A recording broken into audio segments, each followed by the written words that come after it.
आपण पाहत आहात SM मराठी न्यूज। लोकशाहीच्या रक्षणासाठी सदैव कटिबद्ध असलेले एक रोखठोक व लढाऊ news channel SM Marathi news, जिथे अन्याय तिथे आम्ही। आचार्य श्री वर्धमान सागरजी महाराज यांचे सल्लेखनापूर्वक समाधी मरण। सिद्धक्षेत्र कुंथलगिरी येथे सुरू होती यमसल्लेखना।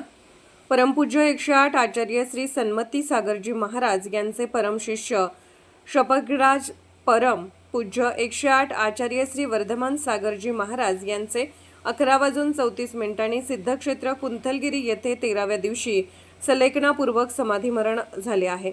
त्यांच्या समाधी मरणाची वार्ता समजताच संपूर्ण जैन समाज आणि भक्तगणांवर शोककळा पसरली असून वीर सेवादल परिवाराकडून अत्यंत भावपूर्ण विनयांजली अर्पण करण्यात आली आहे। त्यांचा शिक्षक ते आचार्य पद असा होता जीवन प्रवास। आचार्य श्री वर्धमान सागरजी महाराज यांचे पूर्वाश्रमीचे नाव पायगोंडा असे होते। त्यांचा जन्म 3 जानेवारी 1951 रोजी निमशिरगाव तालुका शिरोळी येथे आदगोंडा पाटील आणि मुरदेवी यांच्या दाम्पत्यापोटी झाला होता। BA BEd पर्यंत उच्च शिक्षण पूर्ण केल्यानंतर त्यांनी इचलकरंजी नगरपालिकेत शिक्षक म्हणून काही काळ सेवाही बजावली होती।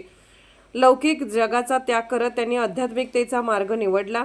सन 2002 मध्ये त्यांनी आचार्य श्री विद्यासागरजी महाराज यांच्याकडून ब्रह्मचर्य व्रताची दीक्षा घेतली। त्यानंतर 2 मे 2004 रोजी इचलकरंजी तालुका हातकणंगले येथे आचार्य श्री सन्मती सागरजी महाराज यांच्या सानिध्यात त्यांनी मुनी दीक्षा ग्रहण केली।